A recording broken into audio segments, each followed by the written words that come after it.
The prison alarm screamed so loudly that people living miles away woke up. Seal off Red Sector lights 4. flashed across every They're heading hallway. towards the gate. Heavy steel doors slammed shut one after another. Armed guards ran through the prison yard, shouting into their radios. Search dogs barked as helicopters circled above the walls. Every camera pointed at one place. Cell 214. The door was still locked. The bars were untouched. The security cameras never showed anyone leaving. But the prisoner inside was gone. Not hidden. Not dead. Gone. The guards stared at the empty cell as if they had seen a ghost. It can't be possible. You locked the one wrong officer man whispered. inside this The prison warden looked at the locked door with shaking hands. He had worked in prisons for over 30 years. He had seen riots, escape attempts, and dangerous criminals. But he had never seen the conduit anything like path this. checks out. A Let's maximum verify the security IP prison was addressing built scheme to for stop the access exactly points. this kind of thing. Nobody could climb over the walls. Nobody could dig under them. Nobody could pass through 12 locked gates. Nobody could disappear from a locked cell without opening the door. Yet somehow, someone had done exactly that. On the small metal bed sat one folded piece of paper. The warden picked it up slowly. It had only 7 words written in neat black ink. You locked the wrong man inside this prison. The room fell silent. No one spoke. No one moved. The guards looked at one another, wondering the same terrifying question. If he escaped without opening the door, then how? The answer would shock the entire country. But to understand the most impossible prison escape ever recorded, we have to go back 6 months. Back before the alarms. Before the helicopters. Before Cell 214 became famous around the world. It all started with a man named Ethan Carter. Ethan was 38 years old. He had short brown hair, calm blue eyes, and the kind of face people forgot only minutes after seeing it. He spoke softly. He smiled politely. He never raised his voice. That was exactly what made him so dangerous. People trusted him. 4 years, Ethan worked as a security systems engineer. Banks hired him to build stronger vaults. Museums paid him to protect priceless paintings. Even government buildings asked for his advice on security. Everyone believed he wanted to keep valuable things safe. What nobody knew was that Ethan secretly studied every weakness in every system he designed. He never stole anything. He never broke into a building. He simply learned. He filled notebooks with tiny details that nobody else noticed. How long a guard looked away. How often cameras restarted. Which locks froze during winter. Which officers always followed routines. He called these tiny details cracks. Every system has cracks, he once told a friend. You don't break the wall. You simply find the space everyone else forgot. His friend laughed. You sound like you're planning the perfect crime. Ethan smiled. I hope I never have to. For years he lived a quiet life. Then everything changed. One rainy evening, federal agents surrounded his house. Black SUVs blocked every road. Agents rushed inside with search warrants. Neighbors watched from their windows. Ethan did not run. He calmly opened the front door before anyone knocked. I've been expecting you, he said. The lead agent frowned. You know why we're here? I know what you think I did. Inside the house, investigators searched every room. They found blueprints. Maps. Security notes. Drawings of prisons. Pages filled with strange symbols. Everything looked suspicious. But they found no stolen money. No weapons. No escape tools. Nothing illegal that clearly explained why Ethan had collected so much information. Still, the government believed he had helped organize several impossible robberies across different states by secretly giving criminals security information. The evidence was enough for an arrest. News stations covered the story for weeks. People called Ethan the ghost planner. Some believed he was a criminal genius. Others believed he had been framed. Ethan never answered questions. During every interview he simply said the same sentence. The truth always arrives late. The trial lasted months. Witnesses argued. Experts disagreed. Reporters filled every courtroom seat. Finally, the judge announced the sentence. Ethan Carter would spend 25 years inside Black Ridge Federal Penitentiary, one of America's most secure prisons. The prison had never lost a prisoner. Not one. Its walls stood 35 feet high. Motion sensors covered every fence. Thermal cameras watched every corner. Every prisoner was counted several times each day. Even many guards believed escape was impossible. When Ethan arrived, chains wrapped around his wrists and ankles. The prison gates slowly opened. The giant steel doors closed behind him with a thunder-like boom. One guard smiled. You'll never leave this place. Ethan quietly looked around the prison yard. He noticed a bird landing on the outer fence. He watched the cameras turn. He counted footsteps without moving his lips. Then for the first time since his arrest, he smiled. Far above the prison, hidden behind dark clouds, someone watched through a powerful telescope. The stranger lowered a phone and whispered just 4 chilling words. "He's exactly where planned." The words echoed through the stranger's phone. "He's exactly where planned." The call ended before anyone could answer. The person folded the telescope, placed it inside a black case, and drove away without leaving a single clue behind. Inside Black Ridge Federal Penitentiary, Ethan Carter was taken through one security checkpoint after another. Every steel door opened with a loud buzz before locking again behind him. Guards searched him 3 different times. His fingerprints were scanned. His photo was taken. Even the soles of his shoes were checked. Nothing unusual was found. "You'll be staying in cell 214, Officer Daniel Brooks said. "This prison has cameras everywhere. Don't waste your time thinking about escape." Ethan gave a small nod. "I wasn't planning to." Officer Brooks laughed. "That's what they all say." Cell 214 was small and cold. It had a metal bed, a toilet, a tiny sink, and one narrow window too high to reach. The thick steel door had a small opening where meals were passed through. It looked like every other cell in the building. Most prisoners hated their first day.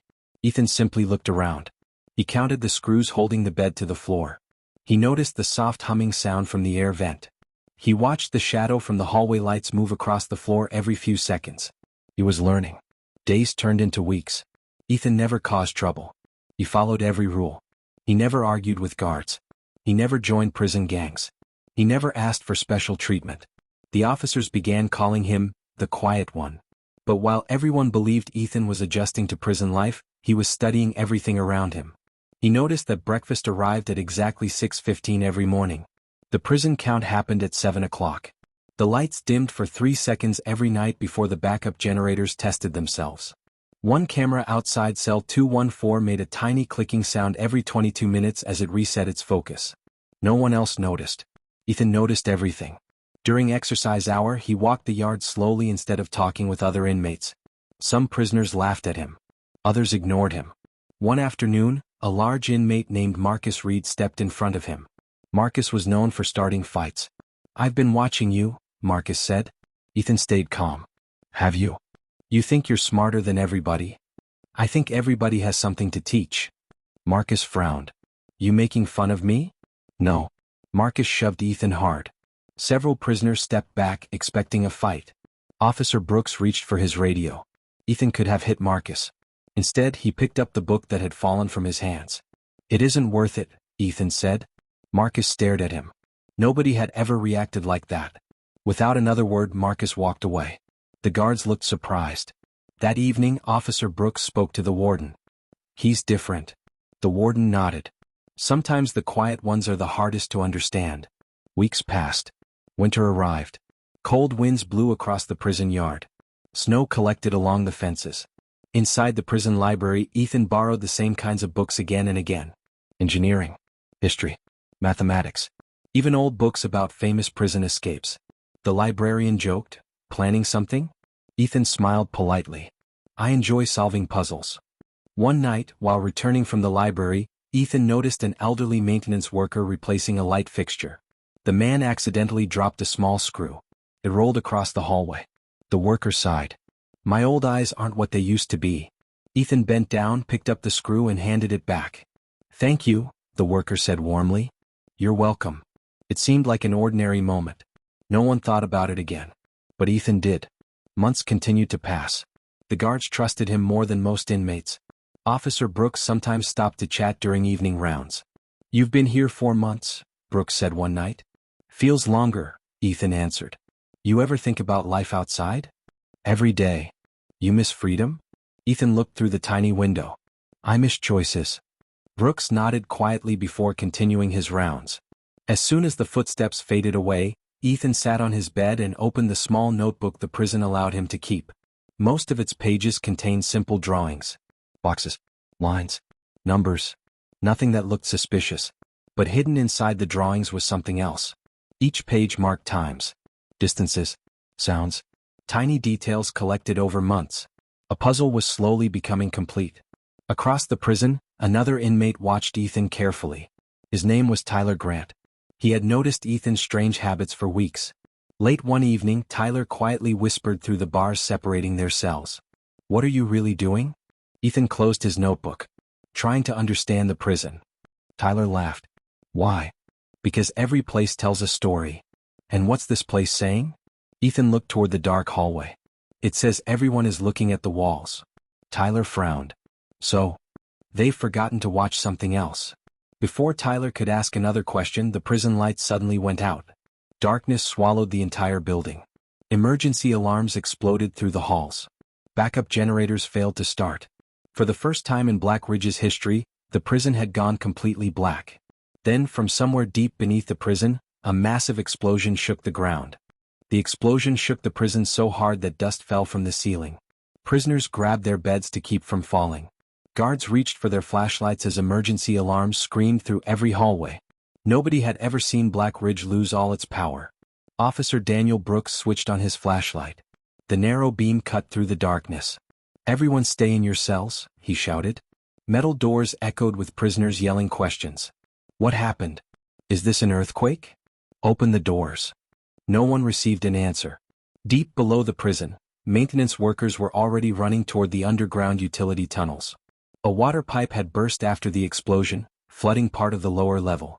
Engineers rushed to inspect the electrical system.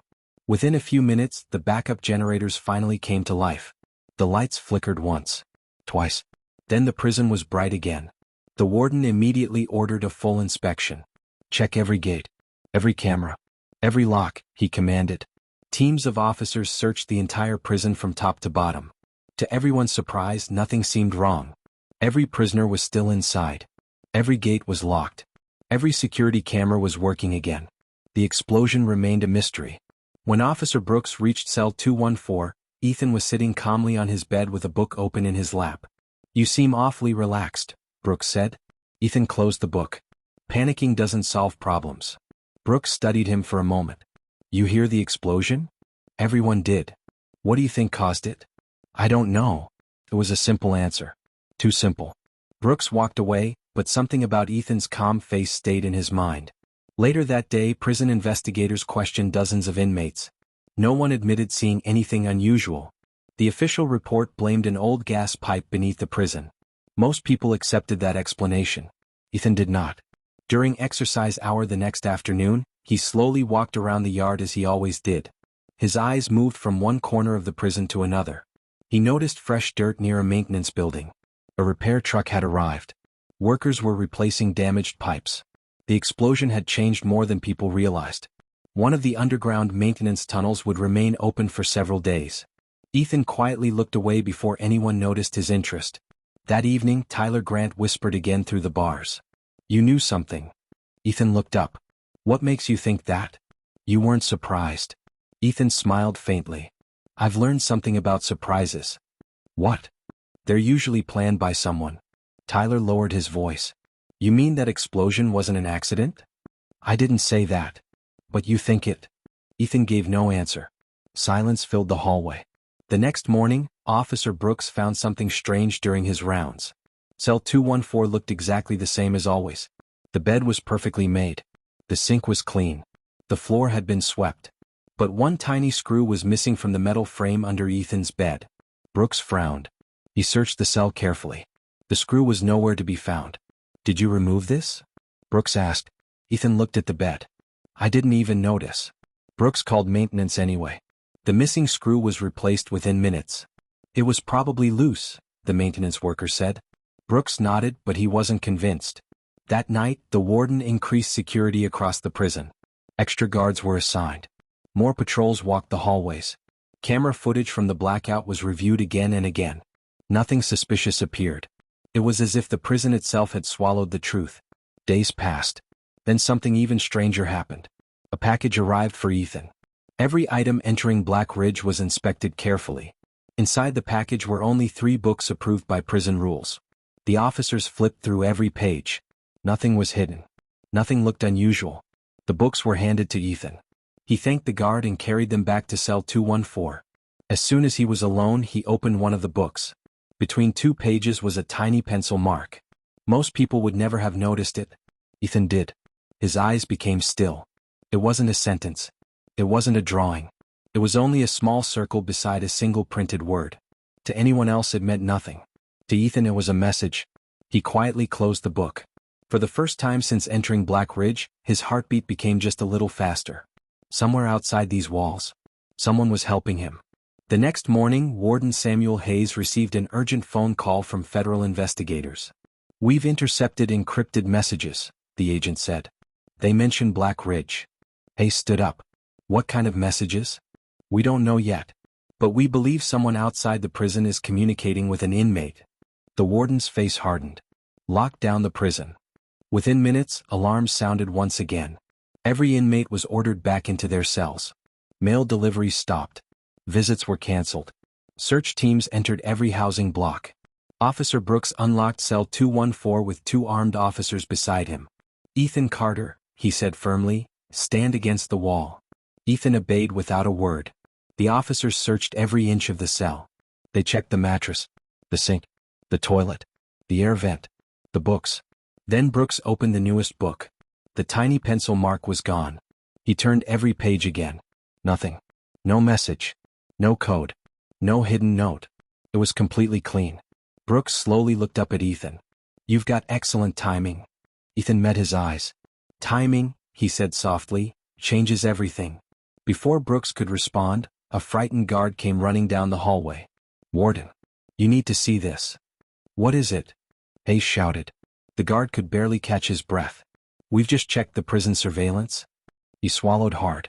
"And one of the cameras recorded someone walking through a locked hallway last night." Hayes frowned. "Which inmate?" The guard's face turned pale. "That's the problem. There wasn't anyone there." The control room became completely silent. The warden stared at the surveillance monitor. Officer Brooks leaned closer. The guard replayed the video again. The hallway appeared empty. Bright lights shined across the polished floor. Every cell door was locked. Nothing seemed unusual. Then, without warning, the motion detector activated. A digital box appeared on the screen, tracking something moving down the hallway. But there was nothing there. No person. No shadow. No animal. Only empty space. The system followed the invisible movement all the way to the security door at the end of the hall. The door never opened. The motion suddenly stopped. The recording ended. Officer Brooks rubbed his forehead. "That's impossible." The prison's chief technician checked the camera. No sign of tampering. Another technician examined the motion sensor. "It works perfectly." The warden crossed his arms. "Then explain what we just watched." No one could. The video spread through the prison staff before the day was over. Some officers believed the camera had glitched. Others whispered strange stories about ghosts. Ethan heard the rumors during lunch. One inmate laughed. "Looks like this place is haunted." Another prisoner shook his head. "No ghost can get through steel doors." Ethan quietly ate his meal without saying a word. That afternoon, every camera in Black Ridge was inspected again. Technicians cleaned the lenses, tested the wiring, and replaced several old sensors. The prison had never been watched so closely. Yet Ethan noticed something no one else did. Because so many cameras were being tested, their viewing angles changed for a few seconds at a time. Only for moments. But moments mattered. Back in cell 214, Ethan opened one of his library books. He was not reading. He was listening. Every evening, the prison settled into a familiar rhythm. Footsteps, keys, doors, voices, machines. Each sound arrived almost exactly when he expected it. Except one. Just after midnight, he heard a faint scraping noise inside the wall behind his bed. It lasted only 3 seconds. Then it stopped. The next night it happened again. 3 seconds. Nothing more. Ethan closed his eyes. He counted silently. 1, 2, 3. The sound ended exactly as before. Someone else might have ignored it. Ethan never ignored patterns. The following morning he asked Officer Brooks a simple question. "How old is this prison?" Brooks looked surprised. "Almost 50 years. It must need lots of repairs." "You'd be surprised." "I probably would." Brooks smiled slightly. "You ask strange questions. I like understanding where I live." As Brooks walked away, he couldn't shake the feeling that Ethan wasn't asking out of curiosity. Meanwhile, federal investigators arrived at Black Ridge. They interviewed guards, reviewed blueprints, examined the damaged utility tunnels beneath the prison. One investigator, Agent Laura Mitchell, noticed something unusual. She spread several old construction maps across a table. These don't match. The warden looked confused. What do you mean? The original prison plans show 3 maintenance tunnels. She pointed to another blueprint. But this newer map only shows 2. The room became quiet. Could the plans be wrong? Brooks asked. Mitchell slowly shook her head. Not likely. Then where's the 3rd tunnel? Nobody had an answer. A search team immediately entered the underground levels. 4 hours they searched every hallway, every pipe, every storage room. They found nothing. No hidden tunnel. No secret door. Nothing. The mystery only grew deeper. Late that evening, Ethan sat alone in his cell. He carefully folded a small piece of paper into the shape of a bird. It looked like an ordinary craft made to pass the time. When Officer Brooks walked by, Ethan placed it on the tiny table. Didn't know you made those, Brooks said. It helps me think. Brooks picked up the paper bird. It almost looks real. He smiled before placing it back down. You've got too much free time. After he left, Ethan unfolded the paper. Inside were tiny pencil dots arranged in neat rows. Not words. Not numbers. A pattern. One that disappeared when the paper was folded again. The next morning, the prison received unexpected visitors. A team from Washington arrived with new security equipment. Portable scanners. Thermal cameras. Ground-penetrating radar. If a hidden tunnel existed, they would find it. The entire prison was locked down while the equipment scanned the buildings. Hours passed. The results finally appeared on the monitor. One technician frowned. That's strange. What is it? The warden asked. The technician pointed beneath cell block C. There is an empty space underground. Everyone leaned closer. How big? Agent Mitchell asked. About 20 feet long. The room filled with excitement. That's our missing tunnel. Brooks said. Not exactly, the technician replied. What do you mean? The scanners show an empty chamber. He zoomed in. But there isn't a single passage leading into it. The warden stared at the screen. So you're telling me there's a room under the prison? Yes.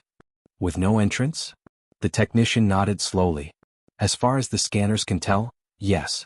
That night, while the investigators argued over the mysterious underground chamber, Ethan lay awake, staring at the ceiling. Then he heard it again. Scrape. 1, 2, 3. This time, instead of stopping, the sound continued. 4, 5, 6. Ethan slowly sat up. The wall behind his bed vibrated ever so slightly. A tiny crack appeared where there had never been one before. From inside the wall, a folded piece of paper slowly slid onto the floor. Ethan picked it up with steady hands. He unfolded it. Only 2 words were written inside. Tomorrow night. At that exact moment, every light in Black Ridge suddenly went out again. But this blackout was different. The emergency generators never started. And somewhere in the darkness, a heavy steel door slowly creaked open. Darkness swallowed Black Ridge Federal Penitentiary. The emergency lights failed. The backup generators stayed silent. For the second time in months, the prison lost power. But this time was worse. Much worse. Guards rushed through the hallways with flashlights. Prisoners shouted from their cells. Radios crackled with confused voices. No power in Block A. Control room is down. Check the gates. Officer Brooks ran toward cell Block C. His flashlight bounced across the walls as he moved. Something felt wrong. The prison was too quiet. Then he heard it. A steel door closing somewhere in the darkness. Clang. Brooks stopped. Who's there? No answer came back. Meanwhile, inside cell 214, Ethan stood beside his bed. The crack in the wall had widened. Hidden behind it was something nobody had known existed. A narrow passage. Small. Dark. Ancient.